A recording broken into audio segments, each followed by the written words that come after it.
They say look before you leap, but in Africa we often leap first and only look afterwards. Once we have already crashed face first into the ground, and then as the dust settles, we wonder, how did this happen again? It is the reason we keep electing leaders who look like saints during campaigns, men and women who stand on podiums, promising heaven, quoting scriptures, swearing they are servants of the people. But the very moment they enter into power, the saints' robes are shed.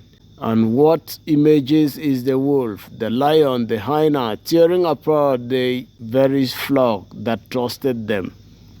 This is why Africa, a land overflowing with natural wealth, mountains of gold, rivers of oil, fertile lands that could feed nations, 100 millions of water flows into the empty seas without electricity.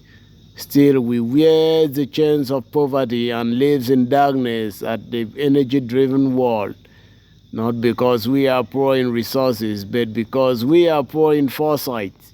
Because we gamble with leadership as if it were a lottery ticket, not a secret responsibility. And every election time and again, we leap into the arms of politicians who strip us bare. And then, with painful irony, we ask ourselves why the future we were promised never comes. But while we wrestle with our own mistakes, there are others in the world who clap and cheer for even greater disasters. You've heard them. The loud choir of Putin's fans, boys and girls. They chant like broken radios stuck on repeat. He's the smartest leader. Vladimir Putin is the best. He's the president of the world, a master strategist, the smartest of all geopoliticians, the great defender of sovereignty. And every time they say it, you can almost hear their brains shut off.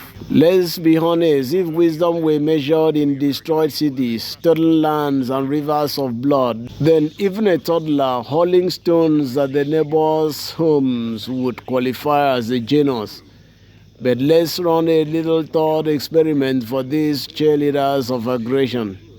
Imagine right after Nigeria gained independence, the United Kingdom woke up one morning, dusted off its old colonial hat, and decided to bomb Lagos and Abuja, destroying our cities, declaring history demands it.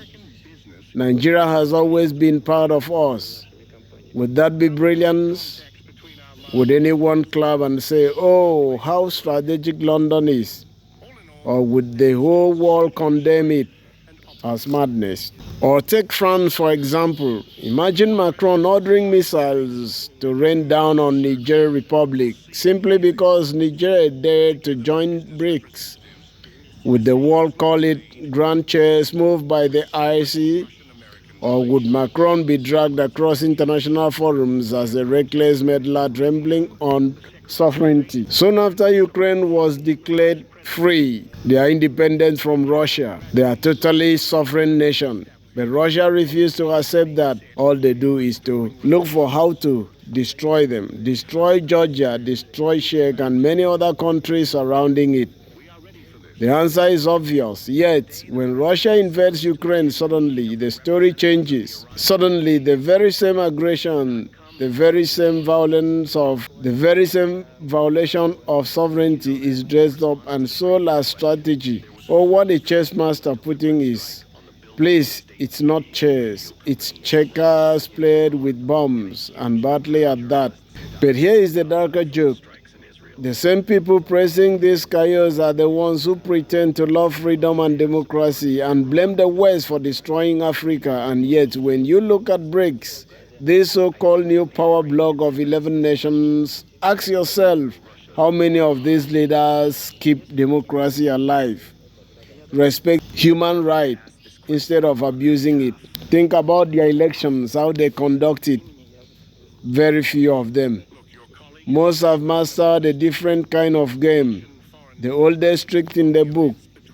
First walk through the door of democracy with a smile and a handshake. Then once inside, slam the door shut. Throw away the key and crown yourself president for life. Elections become theater. Opponents disappear. Constitutions are rewritten overnight. And the people are left with authoritarian in designer suits, pretending to be champions of the masses. So let's strip away the illusions. Let's stop pretending. Vladimir Putin's aggression is some masterclass in leadership. It is not strategy. It is not brilliance. It is nothing more than brute force. A reckless gamble with human life, celebrated only by those too dazzled to tell the difference between strength and stupidity. Because here is the truth. If bombing your neighbors, stealing their land and burning their cities qualifies as genocide, then the bar for brilliance has sunk lower than a submarine rusting at the bottom of the Black Sea. And perhaps that's the lesson we need to remember. Whether in Africa or anywhere else, if we do not learn to look before we leap, if we continue to follow wolves in the clothing of saints, if we continue to applaud aggression as strategy and tyranny as strength, then we'll keep hitting the ground face first, wondering why progress never comes, and then go to church and pray. But maybe, just maybe, the day we stop clapping for madness, the day we stop leaping blind into the arms of wolves, the day we demand foresight instead of force, that will be the day when the future will dream of finally arrive. Remain blessed and be guided.